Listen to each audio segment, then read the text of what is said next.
जय हिंद। आज हम लोग बात करेंगे पेप्टिक अल्सर के बारे में कि पेप्टिक अल्सर क्या है, यह किस अंग को प्रभावित करते हैं और इससे कैसे बचें, इसके कौन कौन से लक्षण हैं, इन सभी तथ्यों पर हम लोग बारीकी से जानकारी प्राप्त करेंगे। तो चलिए शुरू करते हैं, देखते हैं कि पेप्टिक अल्सर के बारे में कि पेप्टिक अल्सर कैसे होते हैं। तो सबसे पहले हम लोग यह जान लेते हैं कि पेप्टिक अल्सर जो है एक तरह से पेट के अंदर स्टोमक और इंटेस्टाइन जो होते हैं उसी के अंदर में आंतरिक वाल में घाव की स्थितियां होती है, घाव बन जाते हैं, उसी को हम लोग पेप्टिक अल्सर कहते हैं। अब हम लोग ये जानेंगे कि ये पेप्टिक अल्सर होते क्यों हैं। तो पेप्टिक अल्सर का मुख्य कारण जो है बैक्टीरियल इन्फेक्शन। कभी कभी बैक्टीरियल इन्फेक्शन के केस में बैक्टीरिया के सीवियर इन्फेक्शन हो जाने के कारण इंटेस्टाइन के अंदर या स्टोमक के अंदर जब इन्फेक्शन हो जाते हैं तो पेप्टिक अल्सर होने की संभावनाएं बन जाती है। दूसरा है वर्म का इन्फेक्शन। जैसे वर्म का भी इन्फेक्शन होता है, हुक वर्म, राउंड वर्म या pin worm, taenia solium, taenia saginata, ये सब बहुत सारे वर्म हैं।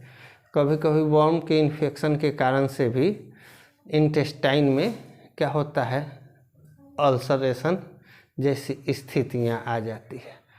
तो ये कैसे होता है, इसी के बारे में जानना है। तो हम लोग जानते हैं कि जो हम लोग भोजन करते हैं उसको पचाने के लिए क्या होता है, स्टोमक और इंटेस्टाइन उसमें महत्वपूर्ण ऑर्गन होते हैं जो फूड का डाइजेशन करते हैं। अब देखते हैं कि जब हम लोग भोजन करते हैं तो उसको पचाने के लिए, डाइजेशन के लिए, जब भोजन ओसोफेगस से होते हुए स्टोमक तक पहुंचता है तो स्टोमक के अंदर क्या होते हैं, छोटे छोटे पाइलोरिक ग्लैंड होते हैं जिसके द्वारा HCl का फॉर्मेशन होता है। HCl क्या होते हैं, फॉर्मेट होते हैं। उसका नेचर जो होता है एसिटिक होता है और हम लोग जानते हैं जैसे ही एसिड किसी न किसी चीज़ पर अगर गिरता है तो उसको जलाता है। तो वहाँ जो HCl का फॉर्मेशन होने का मुख्य कारण है कि जो पाइलोरिक ग्लैंड होते हैं HCl का फॉर्मेशन इस कारण से करते हैं कि वहाँ भोजन का डाइजेशन होता है और जो हम भोजन लिए रहते हैं उसमें जो विषाक्तता होती है बैक्टीरिया या किसी अन्य सूक्ष्म जीवों का, उन सबों को वहाँ किल कर दिया जाता है। तो ये एसिटिक होने के कारण भोजन को क्या करते हैं, डाइजेशन करते हैं, गलाते हैं। लेकिन कभी कभी एसिड का यह नेचर है कि जिस ऑर्गन पर, जिस अंग पर अगर बाहर से गिरा, यहाँ गिरा तो वो जला देगा, लेकिन वह स्टोमक को कभी नहीं गला पाता है। इसका कारण है कि स्टोमक के इंटरनली भाग में, स्टोमक, इंटेस्टाइन या ड्यूडेनम जो है, उसका जो इंटरनली लेयर होता है, भीतर का जो अंदरूनी वाल होते हैं उसमें एक कोटेड होते हैं और वो कोटेड इस तरह के होते हैं कि एसिड का उस पर कोई प्रभाव नहीं पड़ता है। वहाँ एक ऐसी लेयर बना होता है जिसको हम लोग भीली कहते हैं। इंटेस्टाइन का वो भीली होता है, जो अंदरूनी वाल होता है, वहाँ पे क्या होता है कि उस वाल पे उस एसिड का, HCl का कोई प्रभाव नहीं पड़ता है। लेकिन कभी कभी क्या होते हैं कि बैक्टीरियल इन्फेक्शन या फिर वर्म का इन्फेक्शन होता है या अधिक अल्कोहली पदार्थ का सेवन करने के कारण क्या होते हैं, वे वाल क्षतिग्रस्त हो जाते हैं, उस डैमेज हो जाते हैं, उसमें रिसाव आ जाता है। और रिसाव होने पर क्या होता है कि आउटर वाल जो होता है उस वाल से ये एसिड टच करते हैं, आउटर स्टोमक का या ड्यूडेनम का या इंटेस्टाइन का जो आउटर वॉल होता है उससे जाके वो टच करते हैं। कौन? HCl, जो एसिटिक नेचर के होते हैं। और जब वो टच करते हैं तो पेट में जलन, तेज जलन होता है। तो हम लोग जाने कि पेप्टिक अल्सर में क्या होता है, पेट का जो एक कवरिंग होता है, इंटरनल लेयर होता है, उस लेयर के क्षतिग्रस्त हो जाने के कारण किसी न किसी कारण से जब वो डैमेज होते हैं उसमें रिसाव हो जाता है। उसका कारण बैक्टीरियल वर्म का या हाईली एसिडिक खाना खाते हैं, इसके कारण से होता है। और उसके बाद वो क्या होते हैं कि रिसाव के कारण एसिड का आउटर वॉल से टच करना ही क्या होता है, अल्सरेशन होता है, अल्सर होता है। वहाँ इसको हम लोग पेट की घाव भी कहते हैं। अब देखिए इसमें क्या क्या लक्षण दिखाई देंगे, कौन कौन से लक्षण होंगे कि हम समझेंगे कि हमें पेप्टिक अल्सर का शिकायत है। उसमें सबसे पहले क्या होगा, इसका सिम्टम जो देगा, लक्षण जो होगा, पेट में तेज जलन होगा। जब आप खाना खाते हैं, भोजन करते हैं, तो आपके स्टोमक में HCl का फॉर्मेशन होना स्टार्ट होता है। पाइलोरिक ग्लैंड क्या करते हैं, HCl का फॉर्मेशन करते हैं। और HCl का जब वो फॉर्मेशन करते हैं और उसके वाल क्या होते हैं, लीकेज होते हैं। वाल लीकेज होने के कारण से जो आउटर लेयर होता है स्टोमक का या इंटेस्टाइन सा, उससे के संपर्क में जैसे ही आते हैं तो पेट में एक तेज जलन होगा, काफ़ी तेज जलन होगा। लगेगा कि पूरा पेट गर्म हो गया है, तेज जलन होगा, आपको माने एकदम बेचैनी सा हो जाएगा।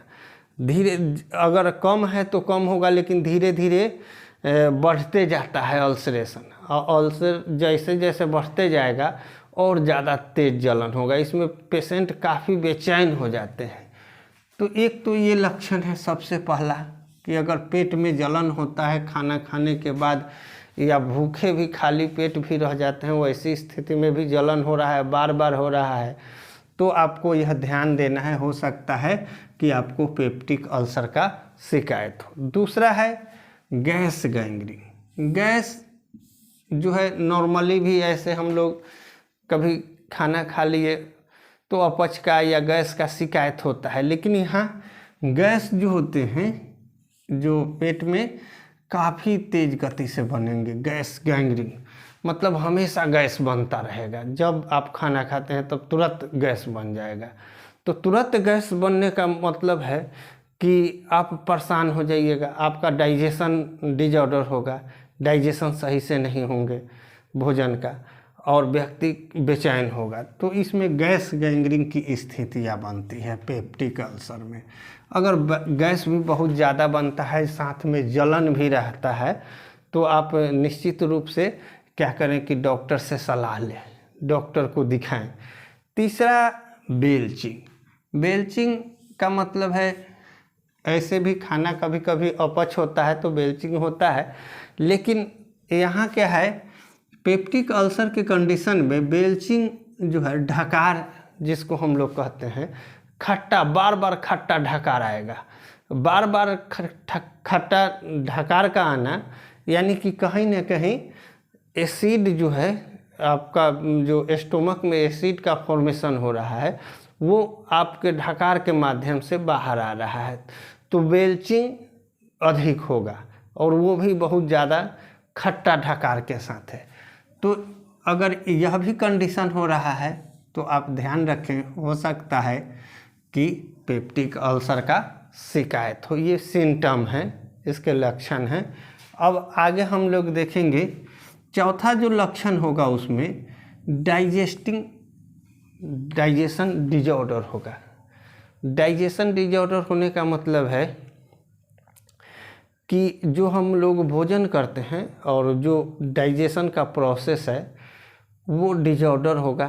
कभी लूज मोशन, कभी क्या होगा कि भोजन सही से नहीं पचेगा, बेल्चिंग होगा, गैस बनेगा, तरह तरह की परेशानियां आएगी। तो डाइजेशन डिजॉर्डर होने के केस में क्या होते हैं कि व्यक्ति कमज़ोर होने लगता है, और कमज़ोर होने के साथ साथ क्या होते हैं, बीमारी उनकी बढ़ता जाता है।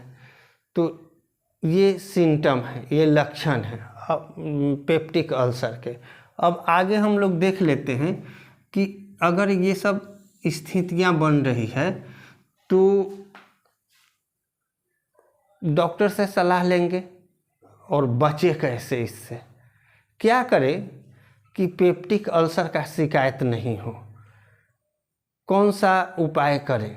तो इसके लिए साधारण उपाय है, अपने जब कि अल्सर नहीं हो, पेप्टिक अल्सर, इसके लिए हमको क्या करना है, सेफ्टी में हमें क्या करना है कि भोजन को एल्कली फूड लेना है, एल्कली ज़्यादा एसिडिक नहीं लेना है, और स्वच्छ भोजन करना है, साफ सुथरा, ताकि बैक्टीरियल या वर्म का इन्फेक्शन ना हो।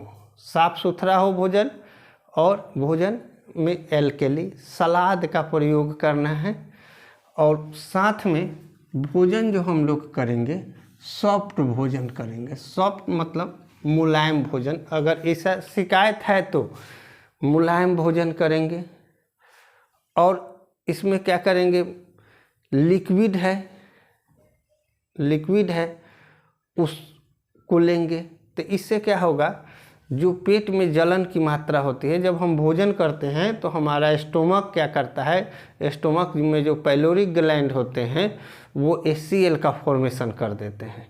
तो जब लिक्विड हम लेते हैं तो वो कम मात्रा में HCl का फॉर्मेशन करते हैं, और फॉर्मेशन भी करते हैं तो उस लिक्विड के साथ मिल जाने के कारण उसका प्रभाव थोड़ा सा कम पड़ता है, तो पेशेंट अपने आप को रिलैक्स महसूस करता है।